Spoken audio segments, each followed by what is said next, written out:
بسم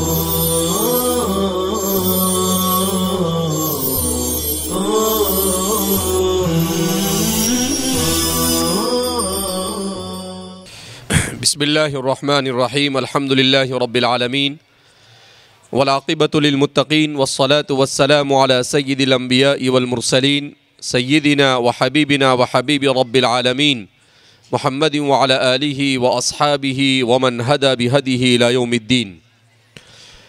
قال الله تبارك وتعالى في كتابه المجيد والفرقان الحميد فأعوذ بالله من الشيطان الرجيم بسم الله الرحمن الرحيم والمؤمنون والمؤمنات بعضهم أولياء بعض يأمرون بالمعروف وينهون عن المنكر. وقال تبارك وتعالى في مقام آخر إن صلاتي ونسكي ومحياي ومماتي لله رب العالمين.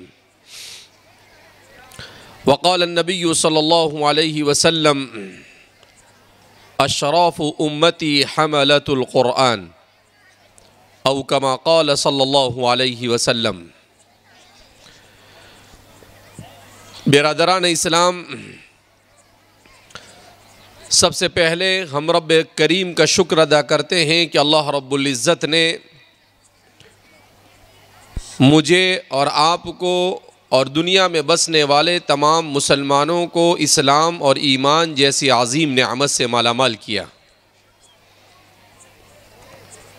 فتنوں کے اس دور میں بار بار اس بات کو اسی لیے دہرایا جاتا ہے تاکہ مسلمانوں کو اپنے اسلام اور اپنے ایمان کی قدر ہو. حکیم الامت مجدد ملت حضرت تھانوی رحمۃ اللہ علیہ اپنے خطبات میں ایک مقام پر لکھتے ہیں، فرماتے ہیں کہ انسان کو جو نعمتیں اللہ رب العزت عطا فرماتا ہے وہ دو طرح کی ہوتی ہے. ایک تو دنیاوی نعمت اور دوسری اخروی نعمت. دنیاوی نعمت، اس کو حاصل کرنے کے لیے انسان کو بڑی محنت کرنی پڑتی ہے. اس نعمت کے ملنے سے پہلے بھی محنت کرنی پڑتی ہے اور نعمت کو ملنے کے بعد بھی انسان کو محنت میں لگا رہنا پڑتا ہے. اور آخرت کی جو نعمت ہے اس نعمت کو ملنے پر تو اللہ رب العزت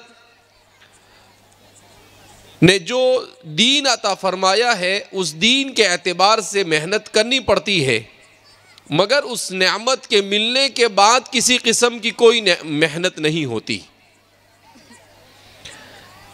اس کا مطلب حضرت یہ فرماتے ہیں کہ جیسے ہم دنیا میں اپنی غذا کو کھاتے ہیں، چاول ہے، گیہوں ہے، دال ہے، جو بھی روزانہ کی ہماری غذائیں ہیں، ان غذاؤں کے پیچھے کسان کتنی محنتیں کرتا ہے. اس کو بونے کے لیے، پھر اس کو سنبھالنے کے لیے، پھر اسے کاٹنے کے لیے، پھر اسے صاف کرنے کے لیے، پھر اسے مارکیٹ میں بیچنے کے لیے، کتنی محنتوں کے بعد وہ وجود میں آتا ہے غلہ. اور جیسی جتنی بھی دنیا کی نعمتیں ہیں، انسان کو منصب چاہیے تو اس سے پہلے پڑھنے کے لیے محنت کرنی پڑتی ہے. انسان کو عہدہ چاہیے، اس کو حاصل کرنے کے لیے بھی محنتیں کرنی پڑتی ہے اور اس کے ملنے کے بعد بھی محنت کرنی پڑتی ہے. جیسے غذا مل گئی تو اس غذا کو کھانے کے لیے، لذیذ بنانے کے لیے انسان کو محنت کرنی پڑتی ہے کہ کہیں اس میں تیل زیادہ نہ ہو جائے، کہیں نمک زیادہ نہ ہو جائے، کم نہ ہو جائے، کہیں مرچی زیادہ نہ ہو جائے. اور اسے کھانے کے بعد بھی انسان کو محنت کرنی پڑتی ہے کہ وہ اچھی طرح سے ہضم نہ ہو جائے، کہیں ہاضمے میں بگاڑ کا شکار نہ ہو جائے. تو فرماتے ہیں کہ پورا مشقتوں سے بھرا ہوا ہے. یہ ہے دنیاوی نعمت. اور اخروی نعمت جو اللہ رب العزت انسان کو عطا فرمائیں گے، وہ آخرت کی سب سے بڑی نعمت ہے اللہ کی رضامندی، اور اللہ کی رضامندی کی برکت سے جنت کا حصول. تو جنت کا جب ایک مرتبہ انسان کو اس دنیا میں ایمان اور اسلام ہوگا تو جنت ملے گی، اور ایمان اور اسلام نہیں ہوگا تو جنت نہیں ملنے والی۔ اسی لیے نبی کریم صلی اللہ علیہ وسلم نے ارشاد فرمایا الایمان مفتاح الجنہ، کہ ایمان یہ جنت کی کنجی ہے، یہ جنت کی چابی ہے، یہ کی آف پیراڈائز ہے، کہ جنت کی کنجی اور چابی ہے۔ اگر ایمان ہوگا تو جنت ملے گی، اور اگر ایمان نہیں ہوگا تو جنت کے ملنے کا کوئی سوال نہیں پیدا ہوتا۔ اور ایک مرتبہ جب انسان ایمان سے بہرور ہو جاتا ہے، اسلام کی نعمت کو حاصل کر لیتا ہے، تو اس نعمت کو موت تک لے جانے کے لیے اسے ایمان کے تقاضوں پر عمل کرنا پڑتا ہے۔ اگر وہ ایمان کے تقاضوں پر اخلاص و للہیت کے ساتھ عمل کرتا ہے تو موت تک یہ ایمان اور اسلام برقرار رہتا ہے، اور پھر اس کے بعد موت کے بعد کی زندگی قرآن کریم نے اس کو بیان کیا وَسِيقَ الَّذِينَ اتَّقَوْا رَبَّهُمْ إِلَى الْجَنَّةِ زُمَرًا، کہ جب جنتیوں کو جنہوں نے اپنے پروردگار کی رضامندی کو حاصل کرنے کے لیے دنیا میں محنتیں کی، انہیں جماعت در جماعت جنت کی طرف لے جایا جائے گا، اور جب وہ جنت کے پاس پہنچیں گے تو جنت کے پاس پہنچتے ہی جنت کے دروازے کھول دیے جائیں گے، اور فرشتے ان سے کہیں گے کہ ادخلوہا، کہ تم جنت میں سلامتی کے ساتھ داخل ہو جاؤ۔ مگر اس جنت کے حصول کے لیے دنیا میں بہت پاپڑ بیلنے پڑیں گے۔ اس وقت ہم ملک ہندوستان میں اور پوری دنیا میں جو مسلمان اللہ کی سرزمین پر آباد ہے، ان مسلمانوں کے لیے سب سے بڑا مسئلہ ان کے اپنے ایمان اور اسلام کے بچانے کا ہے۔ دنیا کی تمام طاقتیں اپنی ہر حد المقدور کوشش اس طرح سے کر رہی ہے کہ مسلمان اسلام سے اور ایمان سے محروم ہو جائے۔ اس کے لیے ہر قسم کے وسائل کو استعمال کیا جا رہا ہے۔ ہمارے ملک ہندوستان میں بھی اس کے لیے ساری محنتیں ہو رہی ہے۔ آج ہی کا آپ کو معاملہ معلوم ہوگا کہ کرناٹک کے ہائی کورٹ نے حجاب کے مسئلے کو، جو مسلمان کا ایک مذہبی فریضہ ہے اور ہندوستان کے دستور اور اس کے قانون کے اعتبار سے وہ حق ہر مسلمان بچی کو ملنا چاہیے کہ وہ اپنے حجاب کے ساتھ اسکول میں جائے، مگر ہماری کرناٹک کی ہائی کورٹ نے اس فیصلے کو یہ کہہ کر مسترد کر دیا کہ حجاب یہ شرعی فریضہ نہیں ہے۔ اس ملک کے حصول کے لیے مسلمانوں نے جو قربانیاں دی وہ اس دین کو دیکھنے کے لیے نہیں دی تھی۔ مسلمانوں نے ہندو مسلم اتحاد کے لیے جو محنتیں کی وہ اس دین کو دیکھنے کے لیے نہیں کی تھی، وہ اس لیے کی تھی تاکہ ان کو ان کے مذہب پر آزادی کے ساتھ عمل کرنے کا حق دیا جائے۔ بہرحال ہمارے لیے مسئلہ یہ ہے کہ ایسی صورتحال میں ہم کیا کریں؟ تو ہمارے لیے سب سے پہلے تو ہمیں یہ سوچنا ہے کہ ہمارے ایسے حالات ہمارے خلاف کیوں پیدا ہوئے، اور دوسرے نمبر پر ان حالات سے ہم کو کیسے نکلنا ہے۔ تو یہ حالات ہم پر کیوں پیدا ہوئے، قرآن کریم نے اس کو اپنی آیت کریمہ میں بڑے اچھے انداز میں بیان کیا وَمَنْ أَعْرَضَ عَنْ ذِكْرِي فَإِنَّ لَهُ مَعِيشَةً ضَنْكَ وَنَحْشُرُهُ يَوْمَ الْقِيَامَةِ أَعْمَى قَالَ رَبِّ لِمَ حَشَرْتَنِي أَعْمَى وَقَدْ كُنْتُ بَصِيرًا۔ قرآن کریم اس آیت کریمہ میں کیا بیان کرتا ہے؟ وَمَنْ أَعْرَضَ عَنْ ذِكْرِي، کہ جو شخص میرے ذکر سے اعراض کرے گا، قرآن کہتا ہے کہ اس کے بدلے میں اسے کیا ملے گا؟ معیشتاً ضنکا، وہ اس دنیا میں ایسی زندگی سے دوچار ہوگا جس سے اسے گھٹن محسوس ہوگی۔ معیشت کے معنی زندگی اور ضنکا کے معنی آتے ہیں تنگی کے، تو دشواریوں کے ساتھ۔ اس کا مطلب یہ ساری جو پریشانیاں میرے اور آپ کے ارد گرد گھیرا ڈال رہی ہے، اس کا ذمہ دار کوئی اور نہیں، اس کا ذمہ دار ہم خود ہیں۔ کیوں؟ اس لیے کہ ہم نے اللہ کے ذکر سے اعراض کیا، ہم نے اللہ کو بھلا دیا۔ آج ہماری مسجدوں کی کیا صورتحال ہے؟ آپ خود محاسبہ کر سکتے ہیں کہ اگر کہیں مسجد ہے، وہاں 100 مسلمانوں کے گھر ہے، تو ان 100 مسلمانوں کے گھر ہونے کے باوجود کیا آپ ایسا کہہ سکتے ہیں کہ ہر نماز میں 5 وقت کے نماز میں 50 مصلی اس میں حاضر ہوتے ہیں؟ نہیں حاضر ہوتے۔ فجر کی نماز میں تو آدھی صف ہوتی ہے، کہیں پر تو آدھی صف بھی نہیں ہوتی ہے۔ ظہر کی نماز میں بھی یہی صورتحال، عصر اور مغرب میں بھی یہی صورتحال ہوتی ہے، اور جمعہ کے دن مسجد بھر جاتی ہے۔ اس کا مطلب ہم جمعہ والے مسلمان ہیں، یعنی جمعہ ٹو جمعہ۔ اور جمعہ بھی کیوں پڑھتے ہیں؟ اس لیے پڑھتے ہیں کہ ایسا مشہور ہے کہ اگر 3 جمعہ نہیں پڑھو تو کافر ہو جاتا ہے۔ ارے بھائی 3 جمعہ نہیں پڑھو تو کافر نہیں، ایک نماز چھوڑ دے تو بھی کافر ہو جاتا ہے۔ حدیث پاک میں نبی کریم صلی اللہ علیہ وسلم نے ارشاد فرمایا، من ترک الصلاۃ متعمدا فقد کفر، جس نے جان بوجھ کر نماز چھوڑی گویا کہ اس نے کفر کیا۔ آج ہمارے گھروں میں عورتیں کون سی نماز پڑھتی ہیں؟ کوئی نماز نہیں پڑھتا۔ اس لیے ہم نے نماز کو چھوڑا، ہم نے زکوٰۃ کو چھوڑا، ہم نے اللہ کے ذکر کو چھوڑا۔ کھانے کے لیے جب بیٹھتے ہیں دسترخوان پر، تو اتنے بڑے مجمع میں سے کتنے لوگ ایسے ہوں گے جو بسم اللہ وعلی برکت اللہ بول کر کھانا کھاتے ہوں گے؟ بہت کم، یاد ہی نہیں رہتا ہے ہمیں۔ ہم تو یہ دیکھتے ہیں کہ دسترخوان پر کیا ہے اور کیسے میرا پیٹ بھر جائے اور کیسے اس میں کوئی نقص نکالا جائے، لیکن ہمیں یہ توفیق نہیں ہوتی ہے کہ باپ اپنی اولاد سے کہے کہ بیٹا پڑھو بسم اللہ وعلی برکت اللہ۔ ماں کو یہ توفیق نہیں ہوتی ہے کہ وہ اپنے بچوں سے کہے، اپنے شوہر کو یاد دلائے کہ بھائی بسم اللہ بول کر کھانا کھایا جائے۔ حدیث پاک میں نبی کریم صلی اللہ علیہ وسلم نے ارشاد فرمایا، جب آدمی کھاتا ہے اور بسم اللہ نہیں پڑھتا ہے تو شیطان بھی اس کے ساتھ کھانے میں شریک ہو جاتا ہے اور وہ بھی اس کے ساتھ کھاتا ہے۔ اب جس کھانے میں شیطان آپ کے ساتھ شریک ہو گیا ہو اور شیطان کا جھوٹا آپ کھا رہے ہو تو کہاں سے ہمیں عبادت کی توفیق ملے گی؟ تو عمل معمولی سا ہے مگر اس کے اثرات بڑے مہلک ہیں۔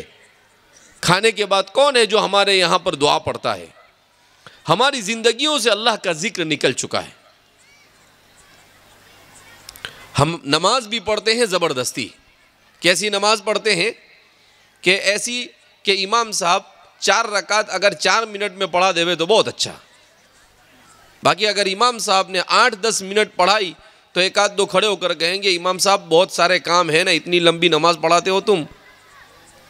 اللہ کے رسول صلی اللہ علیہ وسلم جو نماز پڑھتے تھے، اس نماز میں آپ جتنی دیر کھڑے رہتے تھے اتنی دیر کا رکوع کرتے تھے، اتنی ہی دیر کا قومہ ہوتا تھا، اتنی ہی دیر کا سجدہ ہوتا تھا، اتنی ہی دیر کا جلسہ ہوتا تھا۔ آپ کی پوری نماز ایسی ہوتی تھی۔ کیسی نماز پڑھتے تھے؟ حضرت ابوبکر صدیق رضی اللہ تعالیٰ عنہ ایک دن نماز پڑھانے کے لیے کھڑے ہوئے تو سیدنا حضرت ابوبکر صدیق نے پہلی رکعت میں، فجر کی پہلی رکعت میں سورہ بقرہ پڑھی اور دوسری رکعت میں سورہ آل عمران پڑھی۔ تو اب ظاہر سی بات ہے کافی وقت لگا ہوگا، کیونکہ ہمارے طرح تو قرآن پڑھتے نہیں تھے وہ لوگ، یعلمون تعلمون والا جیسا ہم لوگ تراویح کے اندر میں پڑھتے ہیں اور سنتے ہیں کہ جہاں جتنی فاسٹ تراویح ہوتی ہے وہاں پر مصلیوں کی بھیڑ ہوتی ہے۔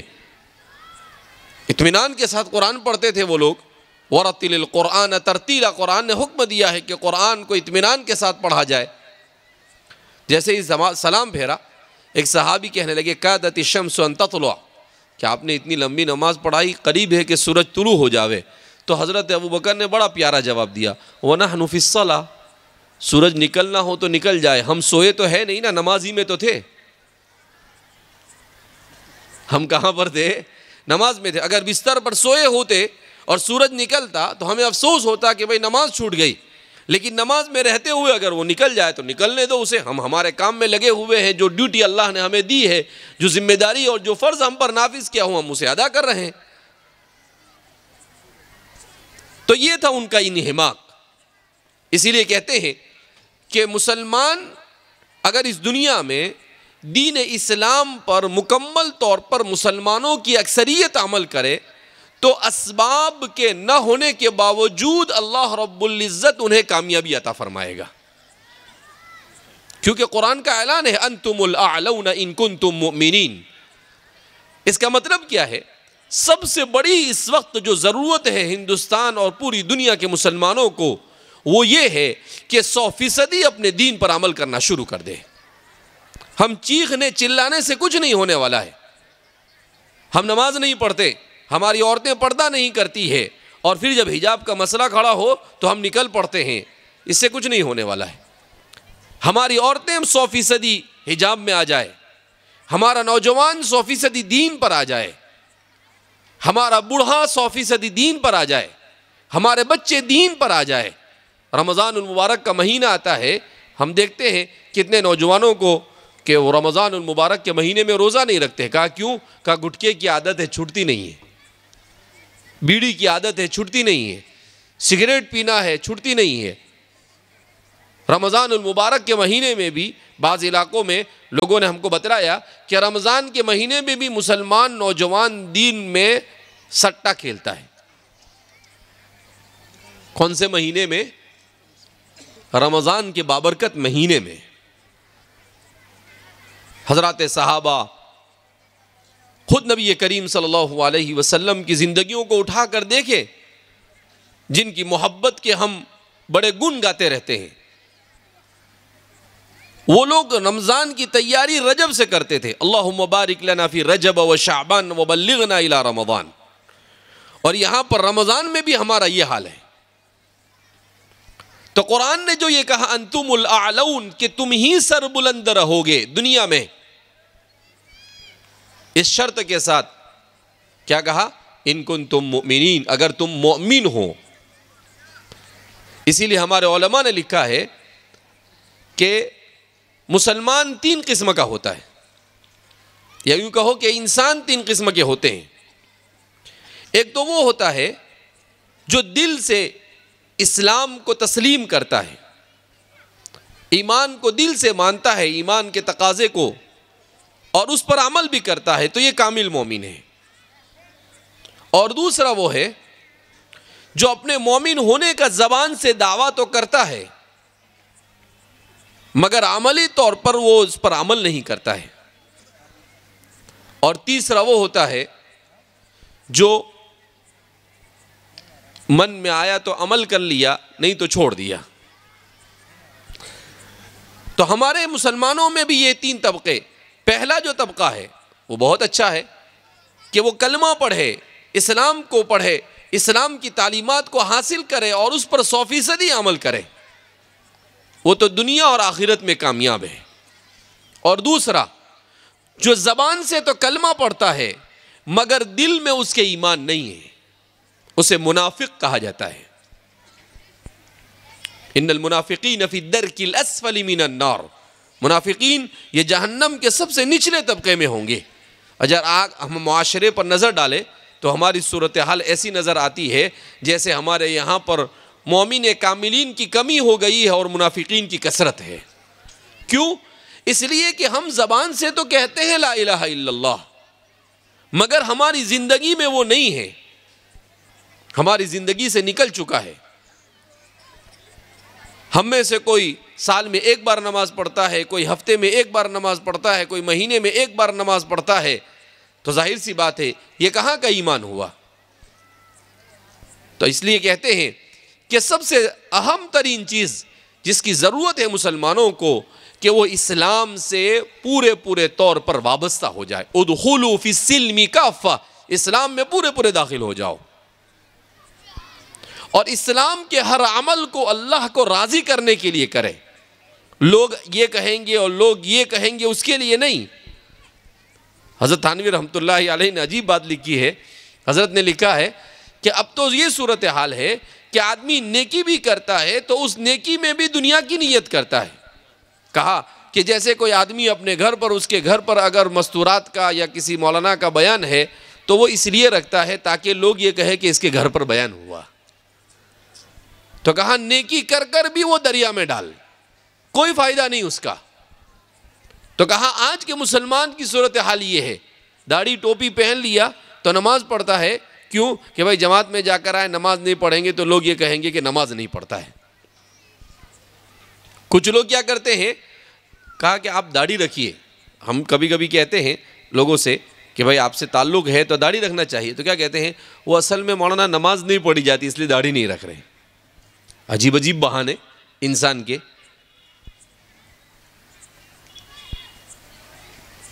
تو ایسا نہیں، آدھا تیتر اور آدھا بٹیر والا نہیں چلے گا۔ اگر ہم اسی صورتحال سے دوچار رہے تو دنیا میں اللہ کے عذاب سے ہمیں کوئی نہیں بچا سکتا ہے۔ یہ اللہ کا عذاب ہے کہ عدلیہ ہمارے خلاف، حکومت ہمارے خلاف، ہر چیز ہمارے خلاف، میڈیا ہمارے خلاف۔ اس کا ذمہ دار اللہ بھی نہیں، اس کا ذمہ دار اللہ کا دین بھی نہیں، اس کا ذمہ دار اللہ کے رسول بھی نہیں، اس کے ذمہ دار ہم میں سے ہر ایک ہے۔ حکیم الامت حضرت تھانوی رحمۃ اللہ علیہ فرماتے ہیں کہ فتنوں کے اس دور میں اپنے اسلام اور ایمان کو بچانے کے لیے سب سے اہم ترین چیزیں دو کام کرنے کی ضرورت ہے مسلمانوں کو۔ اولاً تو اسلام کا مکمل علم حاصل کر کر اس پر عمل کرے، اور دوسرا اسلام کے اسلامی اخلاق کو ایسا اپنی زندگی میں جگہ دے کہ دیکھنے والا دیکھ کر اس کے دل سے ہماری نفرت ختم ہو جائے۔ یہ نفرتیں ایسے ہی نہیں ختم ہوگی، ان نفرتوں کو ختم کرنے کے لیے ہمیں اپنے اخلاق اور اپنے کردار کو بدلنا ہوگا۔ یہ ہمارے خلاف کیوں فتوے دیتے ہیں، کیوں ہمارے خلاف فیصلے کرتے ہیں؟ کیونکہ ہم ہی میں کہ کچھ منافق ایسا کہتے ہیں کہ بھائی اسلام میں یہ ضروری نہیں ہے، تو ظاہر سی بات ہے ان کو تو چاہیے ہی ایسا۔ تو اس لیے اگر آپ مسلمان نہیں ہیں تو اعلان کر دو کہ ہم مسلمان نہیں، کوئی زبردستی نہیں۔ حضرت تھانوی رحمۃ اللہ علیہ نے لکھا ہے کہ اسلام ایک کامل و مکمل اور دنیا کا ایک بہترین دین ہے، آپ کے عمل کرنے نہ کرنے سے اسلام پر کوئی فرق نہیں پڑے گا۔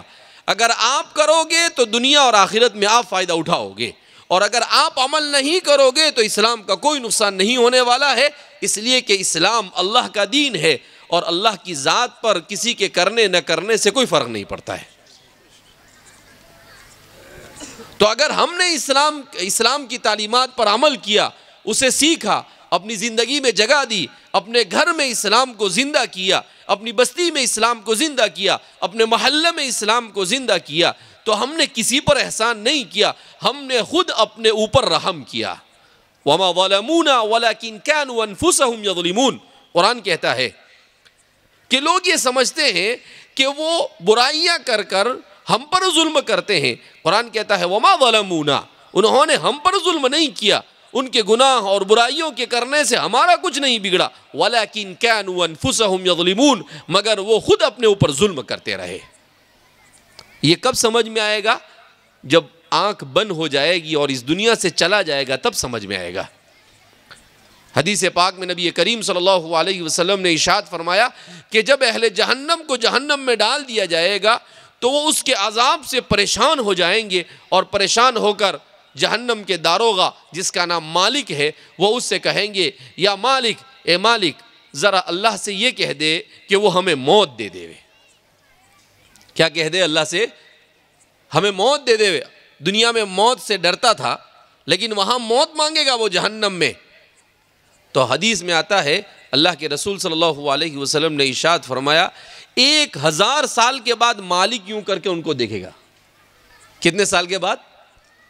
1000 سال تک وہ چلاتے رہیں گے، تب جا کر وہ مالک ان کو دیکھے گا اور کہے گا کیا کہہ رہے ہو تم؟ تو وہ کہیں گے کہ اللہ سے جا کر یہ کہہ دو کہ ہمیں موت دے دے، اس عذاب سے تو موت اچھی۔ تو مالک کہے گا اللہ کے رسولوں نے، اللہ نے اپنی کتابوں میں فرشتوں کے ذریعے سے یہ سب کچھ تمہیں بتا دیا تھا، مگر وہاں دماغ صحیح نہیں ہوا، اب یہاں پر دماغ صحیح کرو، اب عذاب میں پڑے رہو، اس عذاب سے تم کو خلاصی نہیں ملنے والی ہے۔ اس لیے میرے پیارے دوستوں اور بزرگوں، یہ موت کے بعد کی زندگی بڑی ہولناک زندگی ہے۔ اگر ہم نے اپنے آپ کو ایمان سے دستبردار کر دیا، اگر ہم نے اپنے اولاد پر، اپنے گھر پر ایمان اور اسلام کی محنت نہ کی، قُوا أَنفُسَكُمْ وَأَهْلِيكُمْ نَارًا، اپنے آپ کو اور اپنے گھر والوں کو اللہ کی آگ سے بچاؤ، جہنم سے بچاؤ۔ وَأْمُرْ أَهْلَكَ بِالصَّلَاةِ وَاصْطَبِرْ عَلَيْهَا لَا نَسْأَلُكَ رِزْقًا۔ قرآن کہتا ہے اپنے گھر والوں کو نماز کا حکم دو اور اس پر جمے رہو۔ ایسا نہیں کہ 2-4 دن جوش میں نماز کے لیے کہا، خود بھی نماز پڑھے اور پھر چھوڑ دیا۔ اللہ کو معلوم کہ میرے مسلمان ایسے آنے والے 21ویں صدی میں، اس لیے اللہ نے کہا وَاصْطَبِرْ عَلَيْهَا، اور اس پر جم جاؤ۔ یہ دنیا کی زندگی یہ سپنا ہے۔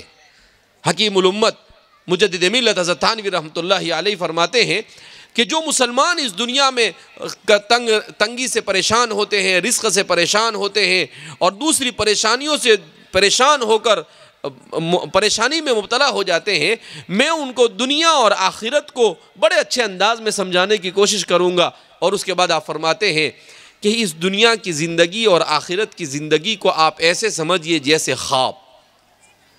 جیسے کیا؟ خواب کا حدیث میں بیان کیا گیا۔ کہا کیسے خواب؟ کہا ایک آدمی یہ خواب میں سویا ہے اور وہ خواب میں دیکھ رہا ہے کہ اس کو کوئی مار رہا ہے، اس کا مال کوئی چھین رہا ہے، اس کو بھوک لگ رہی ہے، وہ سب کچھ۔ اور پھر اس کے بعد اچانک وہ آنکھ کھولتا ہے تو دیکھتا ہے کہ چاروں طرف نعمتیں ہی نعمتیں ہیں۔ تو اسے وہ خواب یاد رہے گا؟ ارے خواب یاد رہے گا اسے؟ نہیں، اس خواب کو بھول جائے گا وہ اور اس نعمتوں میں۔ تو کہا یہ دنیا کی زندگی خواب ہے اور جو نعمتیں ہیں وہ جنت ہے، موت کے بعد کی زندگی ہے۔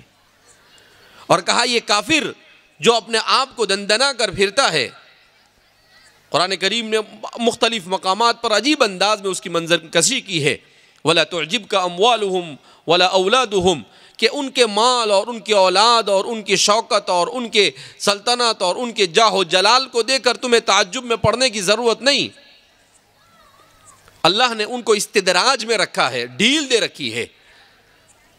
تو حضرت تھانوی فرماتے ہیں ان کی مثال بھی ایسی ہے کہ جیسے کوئی آدمی خواب میں دیکھے کہ وہ بہت اچھی نعمتوں میں ہیں، بڑے محل میں ہیں، بڑے باغ میں ہیں، مگر جب اٹھے تو دیکھے کہ چاروں طرف سے فرشتے ڈنڈے برسا رہے ہیں، آگ میں مبتلا ہے، سانپ ہے، بچھو ہے، عذاب میں مبتلا ہے۔ تو کیا کہا کہ اسے خواب کی نعمتیں یاد رہے گی؟ نہیں یاد رہے گی، وہ سب بھول جائے گا اور عذاب میں مبتلا ہوگا، دنیا کو ایسے ہی بھول جائے گا۔ تو کہا کہ مومن کے لیے سب سے آسان ہے کہ وہ ایمان اور اسلام کے خاطر مجاہدہ کرے اور ان تمام کے تمام مصیبتوں پر ذرہ برابر توجہ نہ دے اور اپنی آخرت کو بنانے کی کوشش اور فکر کرتا رہے کہ یہ خواب ہے، یہ خواب ایک دن کیا ہو جائے گا؟ پورا ہو جائے گا اور اللہ کی جنت میں کیا ہو جاؤں گا؟ داخل ہو جاؤں گا۔ تو اس لیے میرے بھائیو، دوستوں اور بزرگوں، یہ قرآن کریم کی خاطر ہم یہاں جمع ہوئے، اسلام کے ہم اسی لیے یہاں پر جمع ہوئے تاکہ ہماری اسلام اور ایمان کی بیٹری جو ڈاؤن ہو گئی ہے وہ چارج ہو جائے۔ کیونکہ یہاں پر آپ کو یہی بتایا جائے گا، یہاں پر کوئی قرآن پڑھ کر سنائے گا، کوئی قرآن اور حدیث کو پڑھ کر آپ کو سمجھانے کی کوشش کرے گا۔ تو اس لیے الحمدللہ آپ حضرات یہاں پر جمع ہوئے، یہاں سے اس فکر کو لے کر جائے کہ ہم اپنی زندگی میں اپنے گھر والوں کے اپنے گھر میں مکمل طور پر اسلام کو نافذ کرنے کی کوشش کریں گے بھائی۔ زبان خرچی والا نہیں ہونا چاہیے، دل سے پکی نیت ہونی چاہیے۔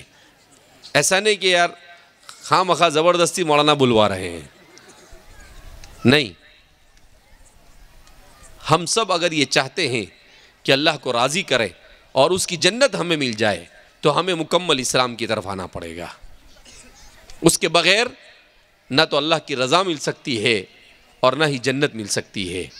تو اس لیے میرے بھائیو، دوستوں اور بزرگوں، الحمدللہ یہ ادارہ ہے اور ایسے جتنے بھی ہندوستان بھر میں ادارے چل رہے ہیں، یہ ہمارے ادارے حضرت مولانا ابو الحسن علی ندوی نور اللہ مرقدہ کہا کرتے تھے کہ یہ مدرسے اور یہ مکاتب یہ پاور ہاؤس کی طرح ہے، یعنی بجلی کا جو گھر ہوتا ہے جہاں سے پورے گاؤں میں بجلی جاتی ہے، اس کی طرح ہے کہ اس کے ذریعے سے ایمان کو گھر گھر تک پہنچایا جاتا ہے، ایمان کو زندہ رکھا جاتا ہے۔ اگر بیٹری اڑ جائے اور بجلی کا ہاؤس اڑ جاوے تو شہر میں لائٹ باقی رہے گی؟ نہیں رہے گی۔ کہا یہ مدارس نہیں ہوں گے تو اس طریقے سے ایمان اور اسلام کی محنتیں ختم ہو جائے گی۔ تو یہ مکاتب ہے، مدارس ہے، یہ اسی سلسلے کی کڑی ہے کہ اسلام اور ایمان کو زندہ رکھا جائے اور اسلام اور ایمان کے تقاضوں کی طرف لوگوں کو بلایا جائے، لوگوں کو دین سمجھایا جائے۔ ہمارے جامعہ کی طرف سے مکاتب میں جو پڑھنے والے طلباء ہیں ان میں مسابقات کا انعقاد کیا گیا ہے۔ تو آپ کے یہاں پر بھی مسابقہ، وہ پورے ہندوستان میں جو مکاتب ہے ان مکاتب میں جامعہ سے زیر نگرانی اور اس کے علاوہ جو اس سے متصل مکاتب ہے ان مکاتب کے درمیان مسابقہ ہو رہا ہے، جس میں 2 سے 2.5 لاکھ طلباء شرکت کر رہے ہیں۔ اس میں سے تقریباً 50% سے زیادہ مسابقات ہو چکے ہیں۔ ان مسابقات کا مقصد کیا ہے؟ ہمارے والد صاحب فرماتے ہیں کہ ان مسابقات کا مقصد یہ ہے کہ اس کے ذریعے سے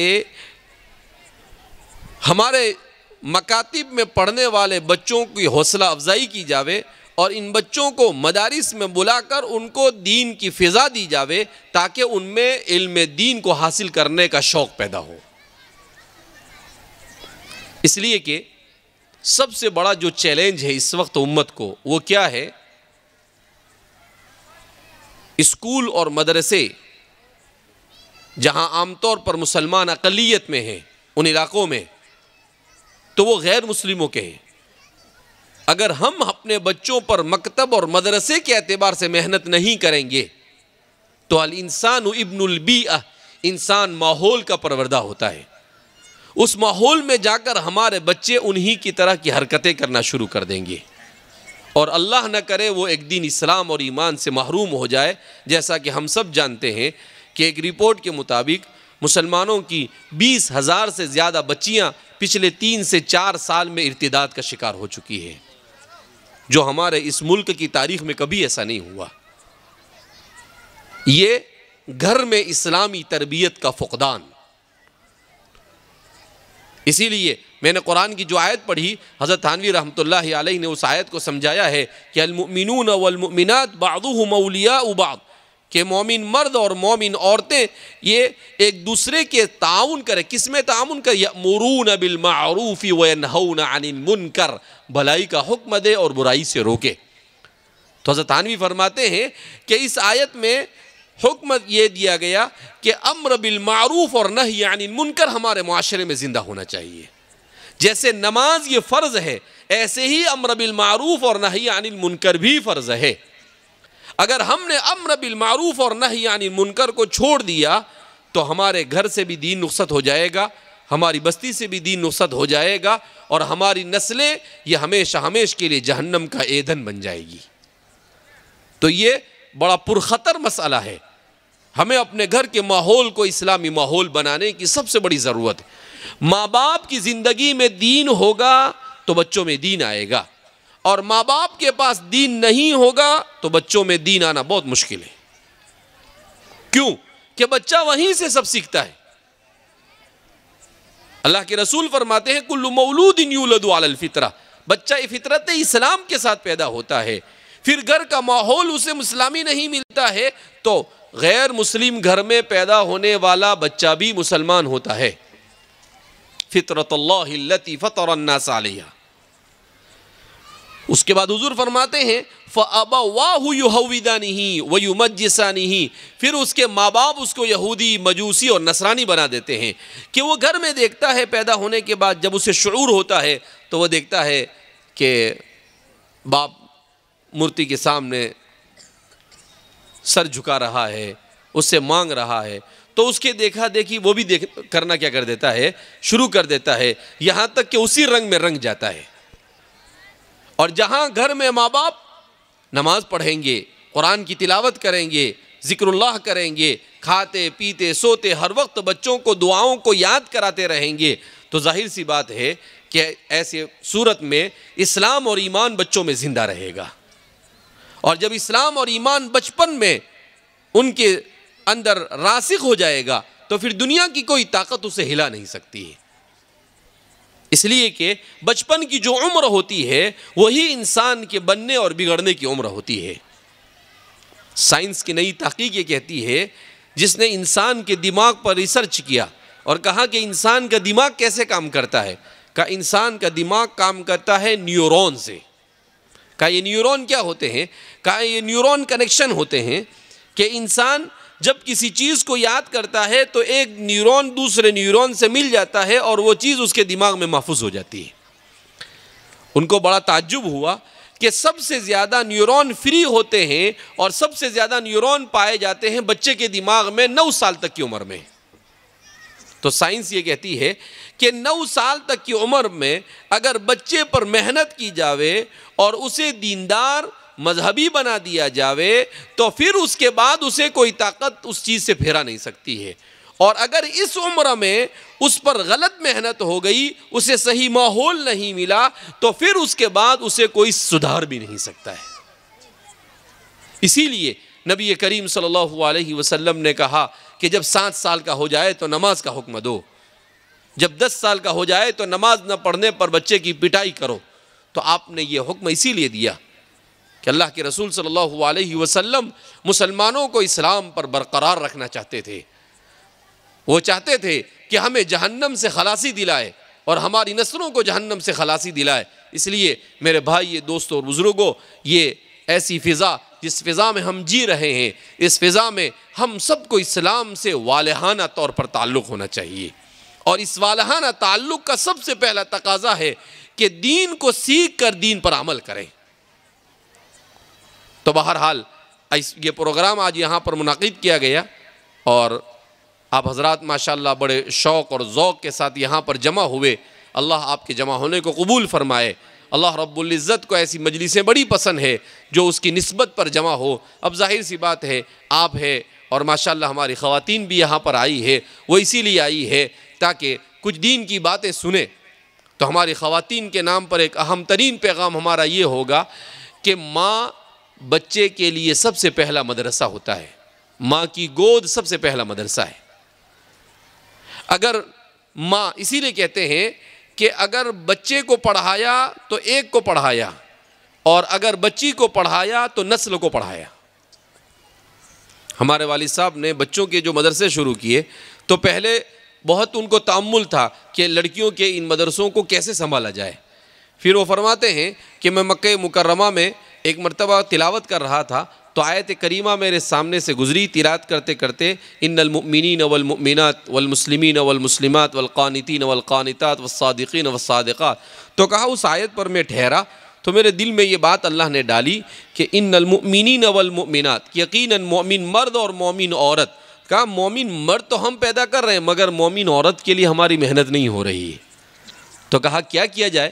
تو کہا کہ اللہ کی طرف سے دل میں بات آئی کہ 3-4 سال کا ایسا کورس بنایا جائے کہ بچی کو 6-7 سال کی عمر میں بلایا جاوے، اور وہ بڑی ہو اس سے پہلے 3-4 سال میں اس کو دین کی بنیادی چیزیں اور اس کو ایک بہترین مسلمان ماں بنے، ایسا بنا کر اس کو چھوڑ دیا جاوے تاکہ ایمان اور ایک مسلمان اور مؤمنہ اور مربیہ ماں بن کر وہ معاشرے کے اندر میں آ جائے۔ تو الحمدللہ اس کی برکت سے ملک بھر میں اب تک کے تقریباً 30 سے 35 مدرسے قائم ہو چکے ہیں، جس میں 10,000 سے زیادہ بچیاں یہ تعلیم حاصل کر رہی ہے، اور اس کے اتنے اچھے اثرات ہیں۔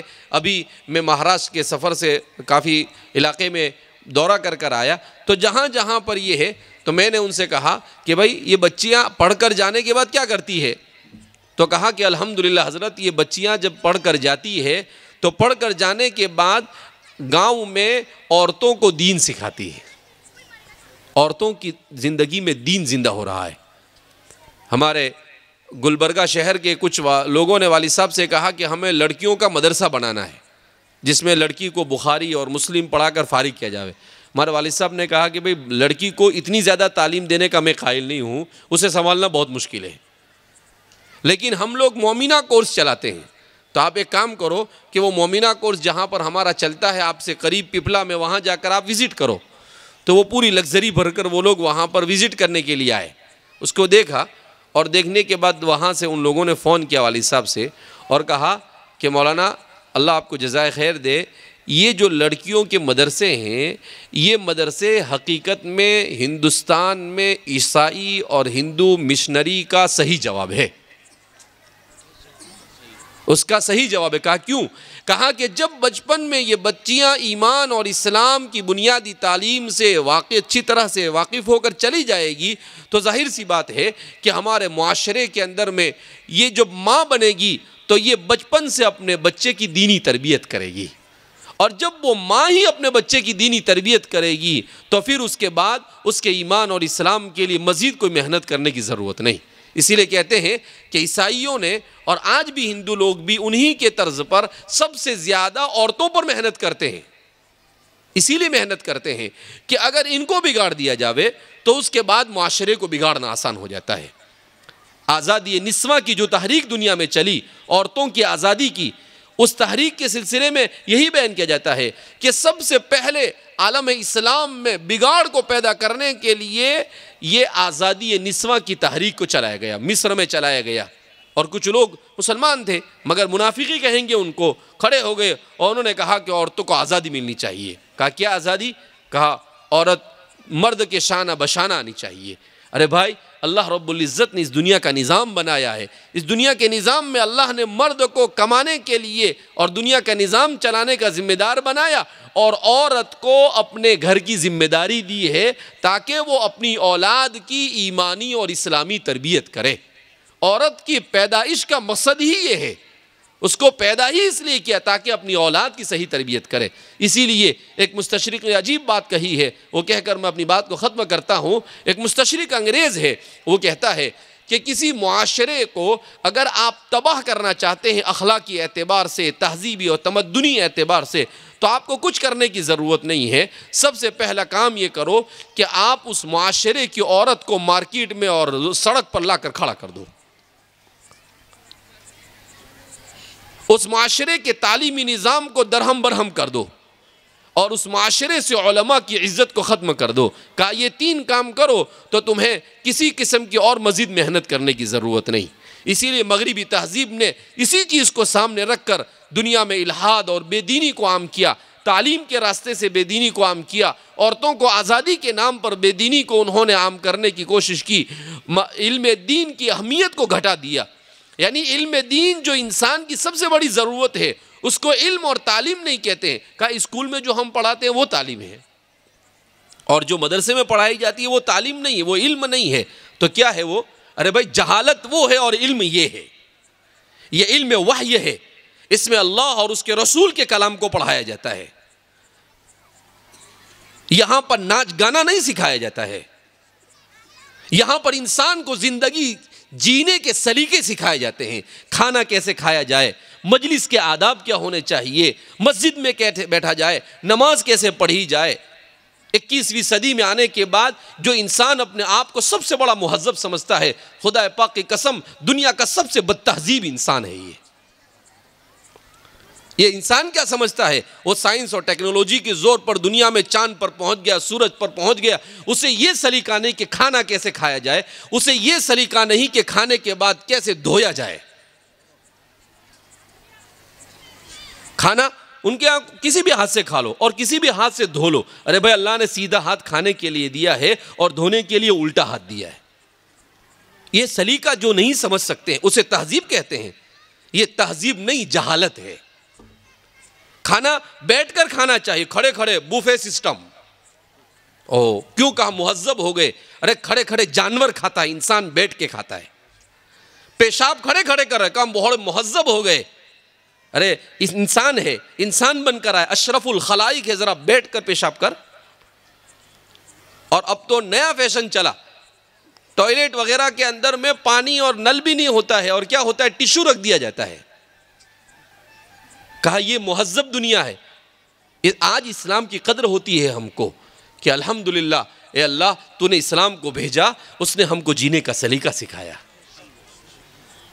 ہم کو اس نے سکھایا کہ کھانا کیسے کھایا جائے، اس نے ہم کو سکھایا کہ کس طریقے سے انسان سوئے، کیسے انسان سو کر اٹھنے کے بعد کیسے زندگی بسر کرے، اپنے والدین کے ساتھ کیسے رہے، اپنے بچوں کے ساتھ کیسے رہے، اپنی بیوی کے ساتھ کیسے رہے، اپنے معاشرے کے ساتھ کیسا رہے، اپنے بزرگوں کے ساتھ کیسے رہے، اپنے علماء کے ساتھ کیسے رہے. یہ سارے ایک ایک چیز کے آداب سکھائے. ہم میں سے ہر ایک کو یہ کوشش کرنی چاہیے کہ اپنے بچوں کو دین کے آداب سکھائے. خدا پاک کی قسم اگر ہم نے اپنے بچوں کو آداب زندگی سکھا دیے تو اس سے بڑھ کر ہم نے ان پر اور کوئی احسان نہیں کیا۔ اللہ کے رسول صلی اللہ علیہ وسلم نے ارشاد فرمایا کہ والدین کی طرف سے سب سے بڑا تحفہ اپنی اولاد کو ان کی صحیح تعلیم اور تربیت ہے۔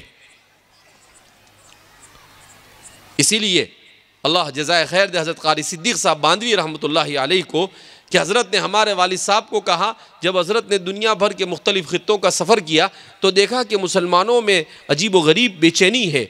مسلمان بچیاں اسی زمانے سے، آج سے 30 سال پہلے کی بات کر رہا ہوں، اسی زمانے سے ارتداد کے چند واقعات پیش آنے لگ گئے تھے۔ تو حضرت نے ہمارے والد صاحب سے کہا کہ بھائی مولانا غلام ایک کام کرو، آپ دینی ماحول میں اصلی تعلیم کا کام شروع کرو۔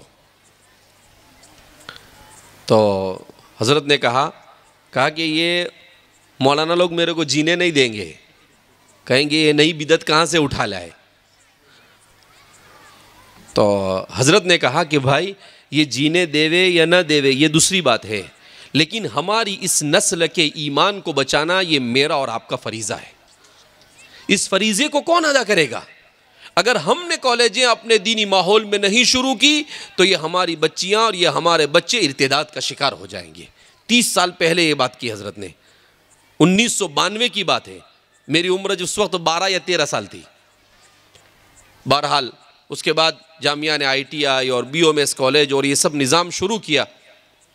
تو ہمارے والد صاحب ہمیشہ کہتے ہیں، ان کا ایک جملہ ہے، بڑا پیارا جملہ ہے، فرماتے ہیں کہ مسلمان انجینئر بنے، مسلمان ڈاکٹر بنے، مسلمان فارماسسٹ بنے، مسلمان میکینیکل بنے، مسلمان کلیکٹر بنے، مگر وہ سب سے پہلے سچا اور پکا مسلمان ہونا چاہیے۔ کیا ہونا چاہیے؟ اور سچا اور پکا مسلمان یہ ماحول سے بنتا ہے۔ اسی لیے جامعہ یہ کوشش کر رہا ہے کہ دینی ماحول کے ساتھ ہمارے ان بچوں کو تربیت کے ساتھ تعلیم دی جائے، اور الحمدللہ اس کے بڑے اچھے اثرات ملک سے جو لوگ پڑھ کر جاتے ہیں۔ ابھی میں گیا تھا وہاں پر بیڑ میں، تو وہاں کچھ نوجوان آئے تھے جامعہ سے انجینئرنگ کیے ہوئے، تو وہ ملنے کے لیے کہا کہ ہم کو پتہ چلا آپ آ رہے ہیں تو ہم پونا سے یہاں پر آپ کو ملنے کے لیے آئے۔ تو اس کو میں نے فوراً اس طالب علم کو پہچان لیا، میں نے کہا ہاں مجھے یاد ہے آپ نے ہمارے یہاں انجینئرنگ کی ہے۔ تو کہا کہ ہم جب فارغ ہوئے اس کے بعد جب پونا جانے لگے، ہماری جب جاب لگی، تو آپ نے کہا تھا کہ بھائی جو ہمارے بچے وہاں پر کام کرتے ہیں ان کو جوڑو اور دین کی خدمت اور وہ نماز پڑھے۔ کا ہم نے فکر کی تو الحمدللہ پونا میں 200 بچے ہیں جامعہ کی کالجوں سے پڑھے ہوئے جو آپس میں ایک دوسرے کے ساتھ جڑے ہوئے ہیں اور 5 وقت کی نماز کا اہتمام کرتے ہیں، مہینے میں ایک بار جڑتے ہیں۔ اور اس نے عجیب بات بتلائی، دیکھو کہ دینی ماحول کا اثر دیکھو، اس نے کہا کہ ہمارے یہاں پر جو بچے ہیں ان بچوں کی فکر ماحول کی وجہ سے، جامعہ کے دینی ماحول کی وجہ سے اتنی اچھی ہے کہ وہ بچوں میں سے کچھ بچوں نے یہ کام کیا کہ جو بچیاں مسلمانوں کی غیروں کے ساتھ نکاح کرنا چاہتی ہے، ایسی بچیوں کے بارے میں انفارمیشن انٹرنیٹ پر آ جاتی ہے، تو وہ لوگ انٹرنیٹ پر روزانہ چیک کرتے ہیں، کہیں پر کوئی مسلمان بچی غیر مسلم کے ساتھ ہے تو فوراً وہ اس کو نکالتے ہیں، اس کے گھر والوں کے ساتھ اس بچی کے ساتھ رابطہ کرتے ہیں اور اس بچی کو اس بات پر راضی کرتے ہیں کہ وہ اسلام کو چھوڑ کر نہ جائے۔ کہ الحمدللہ 10 بچیاں ایسی ہیں جن کو انہوں نے ارتداد سے بچایا ہے۔ کون کام کر رہا ہے؟ کالج کا پڑھا ہوا بچہ یہ ایمان کو بچانے کی فکر کر رہا ہے۔ یہ دینی ماحول کی برکت ہے۔ تو اس لیے میرے بھائیو، دوستوں اور بزرگوں، یہ ساری چیزیں دین کی ضرورت ہے۔ ہمیں اپنے بچوں کو ایسی اسکولوں اور ایسی کالجوں میں بھیجنا چاہیے جہاں پر اس کا دین محفوظ ہو۔ اگر کوالیفیکیشن کم ہو تو چل جائے گا، دین نہیں جانا چاہیے۔ اگر دین چلا جائے اور کوالیفیکیشن ہے تو کسی مصرف کا نہیں۔ ایک صاحب نے کلیکٹر کا ایگزام پاس کیا، تو ہمارے ایک دوست نے کہا کہ ان کا انٹرویو لے لیتے ہیں۔ تو انٹرویو لینے کے لیے رمضان میں ہمارے ایک دوست وہاں پر پہنچے، تو بعد میں باہر نکل کر کہتے ہیں مولانا کوئی انٹرویو اس کا شاید نہیں کرنا ہے۔ بولا کیوں؟